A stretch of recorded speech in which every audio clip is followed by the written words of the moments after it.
Hello, my name is Edward Arnold, and welcome to my webinar. I wanted to introduce you to the teacher incentive for public schools called TIPS.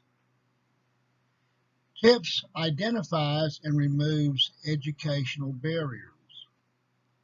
TIPS allocates funding on the barrier removal, and TIPS removes the capital expenditures from the budget. Public schools are considered underfunded, which results in the elimination of needed programs and incentives for teachers. TIPS is directed toward the removal of barriers to a successful completion in public schools. Funding for public schools is based on the barrier. TIPS will prioritize the funding of public schools based on the removal of barriers to academic achievement. TIPS, Teacher Incentive for Public Schools. The concept is to reevaluate teachers who work at low-performing schools or teach ESL classes. Based on the number of students challenged, the teacher will receive incentive pay. The concept is these teachers are taking on a difficult situation, and MNPS should support them with increased pay and a different pay scale. TIPS would, number one, define the position descriptions based on educational barriers. Two, apply educational barriers to the performance evaluation. And three, define a pay scale that is competitive internally and externally. The design is composed of 6 modules for a position evaluation and design of the salary structure based on educational barriers. Module 1 is incentives. There is a rubric of compensation, there are objectives of compensation, and there are components of compensation. Module 2 is the position evaluation.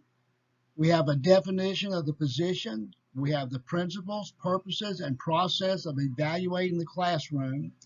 We have identifying educational barriers. We have qualitative methods, which are surveys, and we have quantitative methods, which is statistical analysis of existing data. We have position evaluation related to classroom difficulty. Module 3 is the position definition. We have a position analysis. We have a compensation of data gathering, and we have a formulation of position description. Model 4 is probably the most important part of TIPS, and that is the TIPS process group. This is a group of people who do the selection process, they do the position evaluation, they do the position classification, and they give options in forming the TIPS process group. Module 5 designs the salary structure and the differentiation, internal and external competitiveness, the job pricing, the salary structure, and the design process for evaluation. Module 6 is the salary administration. We have the position differential adjustment, adjusted for educational barriers. We have the variation in the base pay. We have other pay actions, such as a bonus. We have the proposal to the superintendent. We have the proposal to the local school board. And we have the proposal to the district local council. Thank you for attending my webinar. For additional information on TIPS, contact Edward Arnold at mindspring.com. Thank you.